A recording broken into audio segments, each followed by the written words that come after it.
ბატონო, მოდი თვალი გადავავლოთ ინტერნეტ სიახლეებსაც თაკო. შევხედოთ. რა ხდება ინტერნეტ სამყაროში, თუ რომელ ვიდეოებს მოჰყვა ყველაზე დიდი გამოხმაურება TikTok-ზე. კადრები რომელშიც ჩანს თუ როგორ ერთობა მოხუცი ცოლ-ქმარი, აიწონა სოციალურ ქსელში ვირუსულად გავრცელდა და არც არის გასაკვირი პრინციპში ესეთი კადრები, ესეთი მომენტები ადამიანური ურთიერთობები ალბათ რა. ყველაზე მეტად გვამახსოვრდება ხოლმე და ყველაზე მეტ სითფოს იმსახურებს თავისთავად ცხადია და ეს არის ნათელი მაგალითი იმისა, რომ ჩვენც უნდა აიწონაზე დავსხდეთ რა. ყოველთვის ჩვენში ცხოვრობს სადღაც ის ბავშვი, რომელსაც უნდა ყოველთვის აი ესეთი გართობა, რასაც ისინი აკეთებენ და ის ურთიერთობა.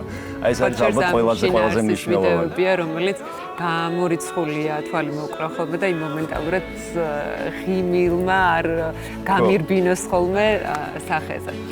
გავაგრძელოთ ჩვენ უნდა ვაცადოთ ამ ადამიანებს გართობა.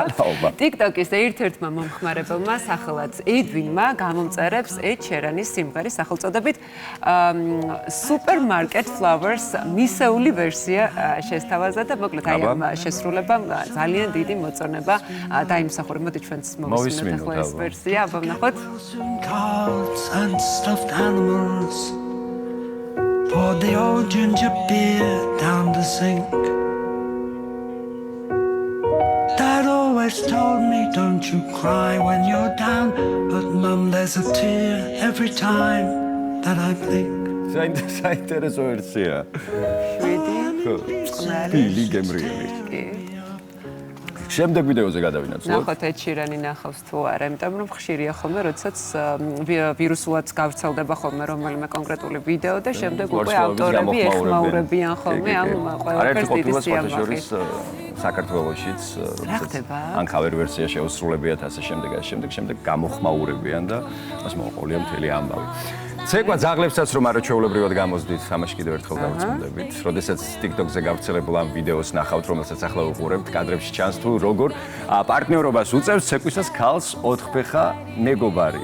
ესე იგი მე ჩემი ორფეხა მეგობარი უნდა გავაცოცხლო TikTok-ზე აუცილებლად, იმიტომ რომ ბოლო დროს ტრენდებს ძალიან ჩამოვხურა მე და შენ. კი, მეც გეთანხმები. რა ძალიან არ მოწონს, მაგრამ ნუ ამას ჰქონდა თავისი მიზეზი გამომდინარე იქიდან, რომ მაინც საზაფხულო პერიოდი იყო, საშუალებო ეს პერიოდი დასრულდა ახლა და ნელ-ნელა შეგვიძლია რომ ჩვენც გავაქტიუროთ. მით უმეტეს რომ მოთხოვნა არსებობს. მოთხოვნა დიდი. მამურების თხოვნით. ახლა ნუ ვილაპარაკებთ ეს ისე. კი ბატონო. რეკლამაზე უნდა გავიდეთ ახლა. რეკლამის შემდეგ დაგიბრუნდებით.